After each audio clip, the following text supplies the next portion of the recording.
There's a strange kind of message that does not arrive in your life with noise. It does not knock on the door. It does not announce itself. It simply appears, quietly, at the exact moment something inside you is finally ready to understand it. And sometimes that message comes through a person. Sometimes through a loss. Sometimes through a loss. And sometimes it comes through a sentence you almost decided not to hear. So if you are hearing these words right now, don't rush away. Because there are things in life that visit us only once, and this may be one of them. You may not understand why you found this message today. Perhaps you've been carrying a question you haven't told anyone about. Perhaps there's someone whose name still changes something inside you, even though you pretend it doesn't.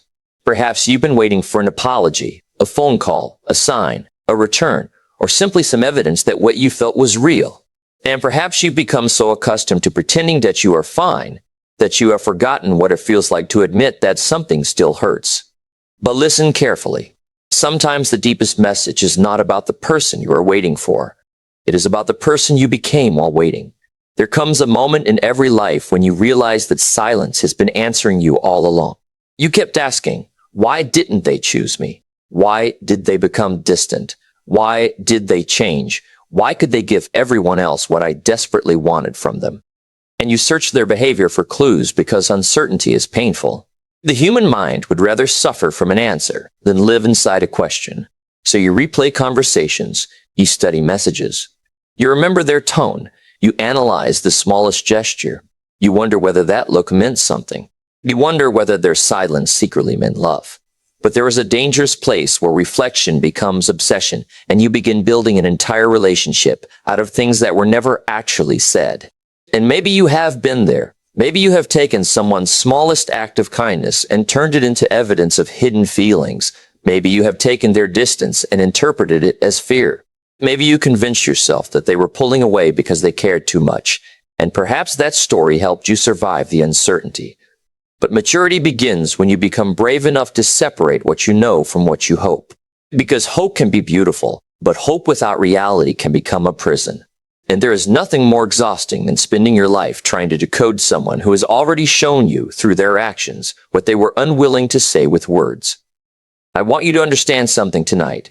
People do not always leave because you are not enough. People leave because they are not ready. They leave because they are afraid. They leave because their priorities changed. They leave because they discovered another direction. They leave because they cannot give what you need. And sometimes they leave because you have outgrown the version of yourself that needed them. Not every ending is punishment. Not every distance is rejection. Not every silence is hidden love. Sometimes silence is simply silence. And learning to accept that is one of the most painful forms of emotional maturity a human being can experience. Because when you love someone deeply, your mind does something very interesting. It protects the attachment. It searches for explanations that allow the connection to remain alive. You remember the beautiful moments more vividly than the painful ones. You replay the warmth while minimizing the coldness. You tell yourself they were different before, and perhaps they were.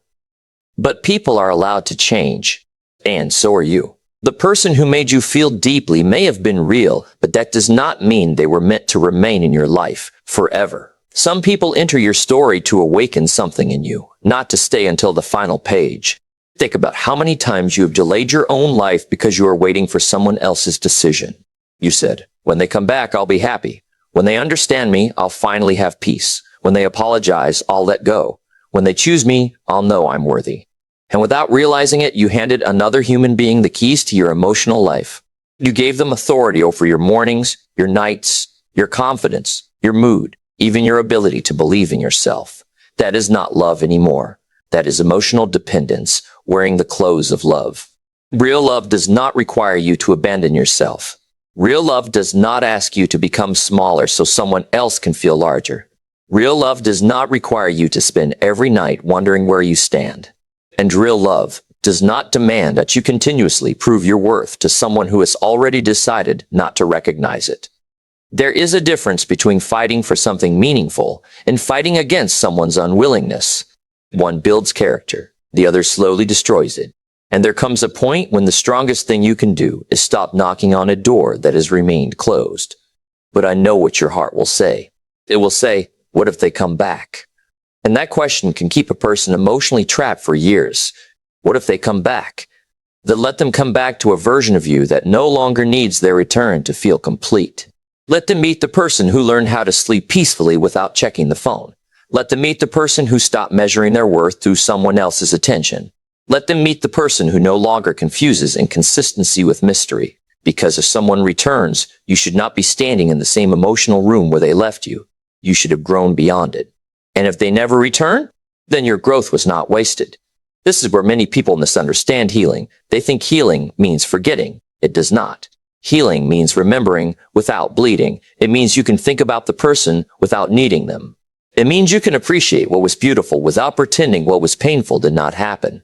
It means you can say, I loved you, without secretly adding, therefore you owe me your return. Healing is when your memories stop being instructions for your future. There is another truth you need to hear, and it may hurt. Sometimes you miss the feeling, not the person. You miss who you were when they looked at you a certain way. You miss the excitement of waiting for their message. You miss the possibility. You miss the future you imagined. You miss the version of yourself who believed something beautiful was about to happen. And because the human mind can become attached to possibility, you may spend months or years mourning a future that never existed. You are not always grieving the relationship.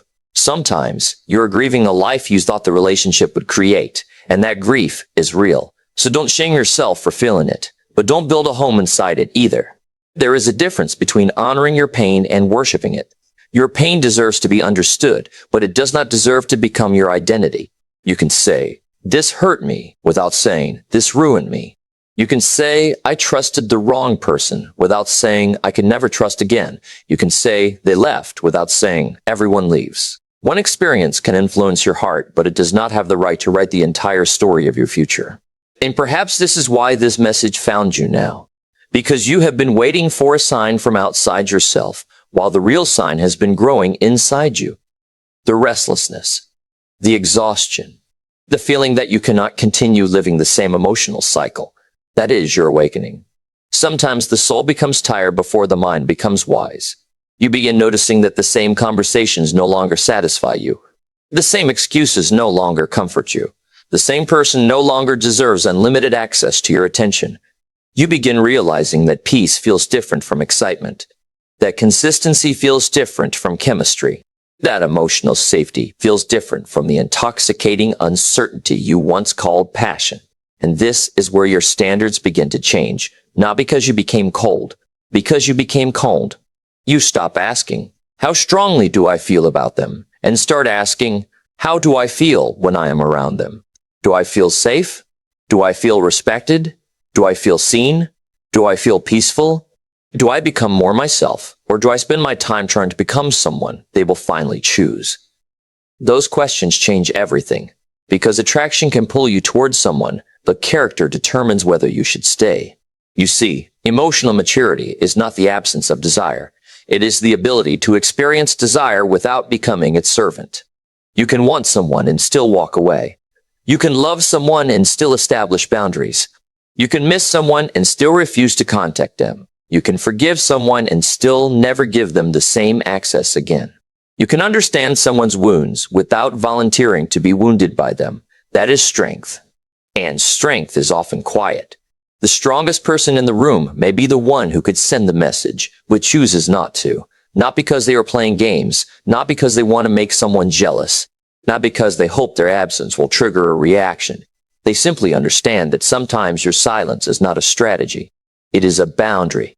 There is tremendous power in no longer explaining yourself to people committed to misunderstanding you.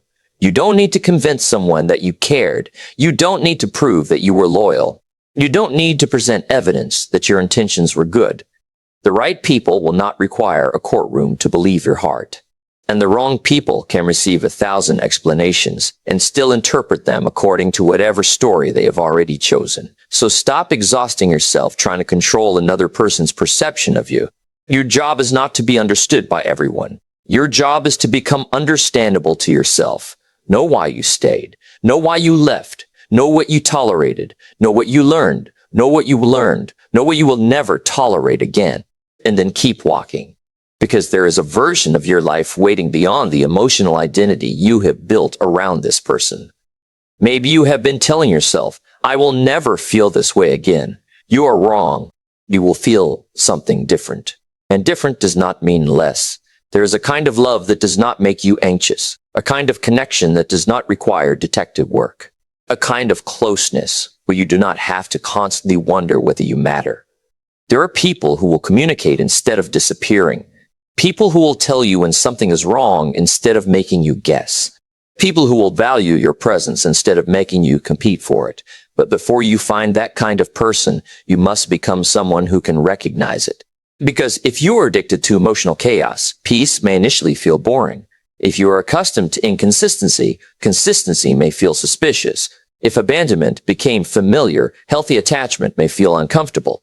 That is why healing requires more than getting over someone. It requires teaching your nervous system that love does not have to hurt to be real, and that lesson takes time. Be patient with yourself. We're not weak because you still remember. You are not foolish because you cared. You are not pathetic because you hoped. You were human. And being human means sometimes giving your heart to people who are only capable of holding a small piece of it. But don't make the mistake of becoming bitter.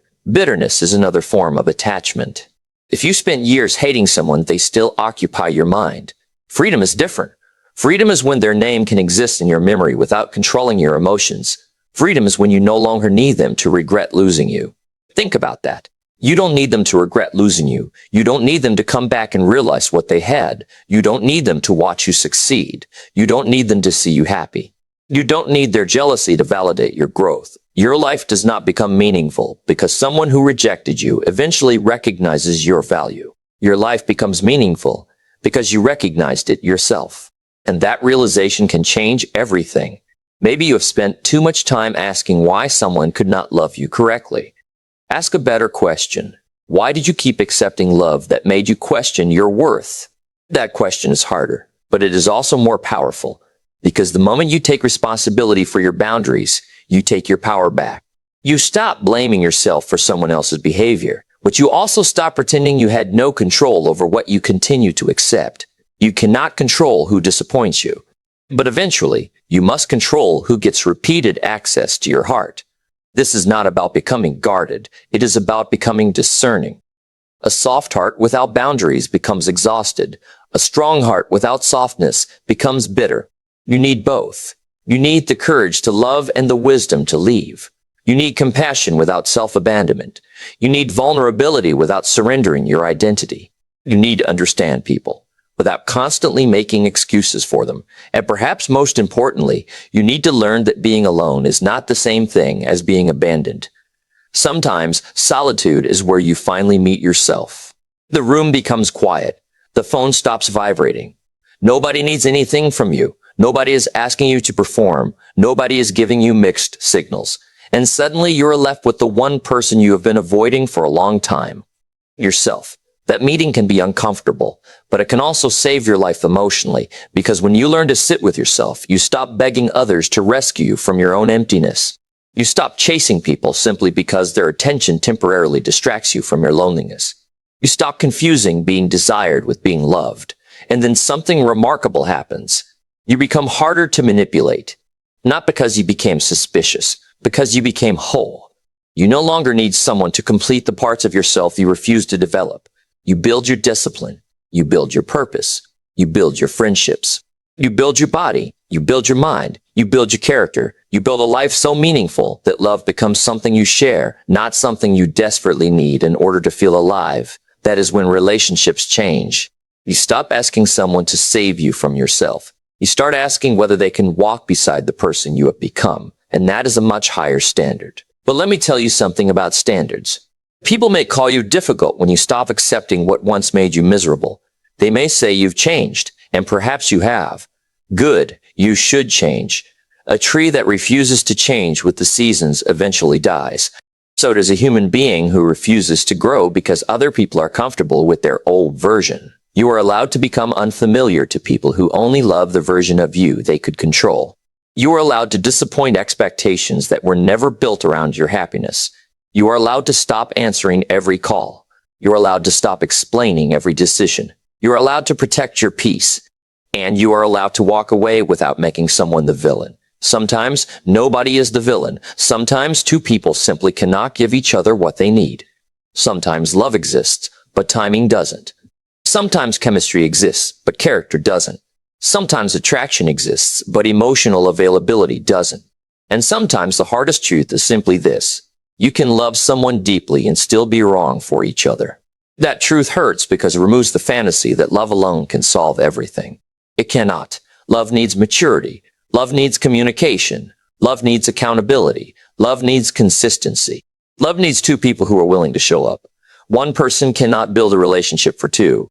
You can carry a conversation. You can carry a household. You can carry responsibilities. But you cannot carry another person's willingness to love you. And if you have been doing that, put the weight down. Not tomorrow. Not when they finally understand. Now. Put it down. Because your future is too expensive to keep paying for a past that cannot change.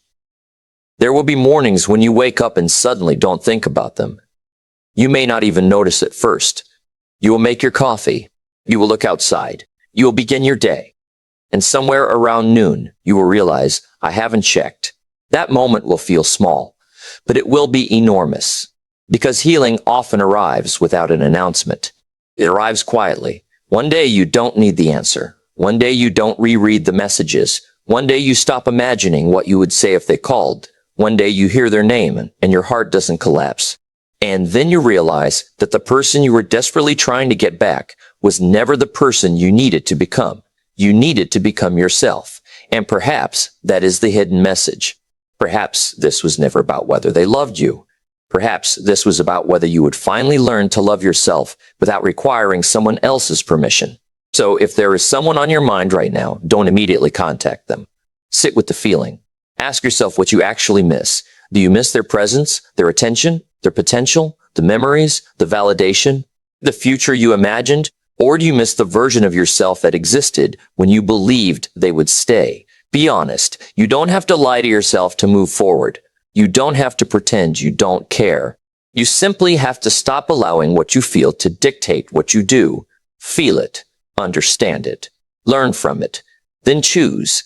That is emotional adulthood. And if you are still waiting for someone to return, hear me carefully. Don't put your life on hold. Don't stop becoming. Don't stop traveling. Don't stop creating. Don't stop laughing. Don't stop building. Don't stop meeting people. Don't stop becoming extraordinary simply because someone ordinary to your future has not yet arrived. Your life is happening now, not when they return, not when you get closure, not when someone finally chooses you. Now, and there is something beautiful about realizing that. Because when you stop waiting for life to begin, you discover it was never waiting for anyone. It was waiting for you. Maybe this message will reach you only once because there are moments when the heart is open in a way it will not always be. There are moments when you can finally hear what your pride has been drowning out. There are moments when you are ready to release what you have been protecting. And perhaps tonight is one of those moments, so don't waste it. If someone needs to leave, let them. If someone has chosen distance, respect it. If someone cannot meet you where you are, stop dragging them towards you. If a chapter has ended, stop rereading the final page, hoping the ending will change. It won't, but you can change, and that is more powerful. You can wake up tomorrow and make a different decision. You can stop checking. You can stop chasing. You can stop begging. You can stop explaining. You can stop proving. You can stop waiting, and you can start living. Not to make someone regret losing you. Not to make someone jealous. Not to create a story they will eventually hear about. Live because your life belongs to you. Build because your belongs to you. Heal because your peace belongs to you. Love because your heart still has something beautiful to give. And when the right person eventually enters your life, don't give them the broken pieces you saved for someone else. Give them the wisdom. Give them the boundaries. Give them the maturity. Give them the version of you that knows what love should feel like. And if no one arrives tomorrow, you will still be okay. That is the freedom you have been searching for. Not freedom from love. Freedom from needing love to prove that you are worthy. There is a final thing I want you to remember. Never chase someone who requires your absence to recognize your presence. Never confuse someone's inability to love you with evidence that you were difficult to love. Never make another person's emotional limitations the measurement of your value. And never forget that the person you become after heartbreak can be stronger, wiser, calmer, and more compassionate than the person you were before it. Pain can either become your prison or your teacher. Choose the lesson. Choose the lesson. Because one day you will look back at this version of yourself, the version sitting alone, wondering, waiting, remembering, and you will feel something unexpected. Not shame, not anger, gratitude. You will be grateful that they didn't return when you thought you needed them. You will be grateful that the door stayed closed long enough for you to discover another door inside yourself. You will be grateful for the silence that forced you to hear your own thoughts. You will be grateful for the rejection that pushed you towards self-respect. You will be grateful for the loneliness that introduced you to your own strength. And you will finally understand something that seemed impossible before. Sometimes losing someone is not the end of your story. Sometimes it is the moment your real story finally begins. So, if you have been waiting for a sign, perhaps this is it. Not a sign that they are coming back. A sign that you don't have to wait anymore. Take your heart back. Take your attention back. Take your mornings back. Take your nights back. Take your future back and walk forward quietly, without revenge, without bitterness, without needing anyone to understand. Just walk, because there are places your old identity cannot take you. There are relationships your old wounds cannot recognize. There are opportunities your old fear will convince you to miss. And there is a version of you that cannot be born until you finally release the version that keeps looking backward. So let this be the moment. Not dramatic, not loud, just honest. You loved, you lost, you learned, and now you live. Maybe this message really will not find you twice. So don't ask whether it was meant for someone else. Ask why it found you. And if something inside you became quiet while listening to these words, pay attention to that silence. Sometimes the heart does not need another answer. Sometimes it only needs permission to let go. Thank you for staying until the end. And if these words reached a place inside you that you don't usually talk about, then perhaps you already know what your next step is. You don't have to take it perfectly. You only have to take it honestly. Subscribe if you want to continue exploring the hidden psychology of attachment, silence, emotional strength, human behavior, healing, and the quiet transformations that change a person's entire life. Until we meet again, protect your peace, respect your journey, and remember this. What leaves your life may take something from you for a while, but what you become afterward can be worth far more than what you lost.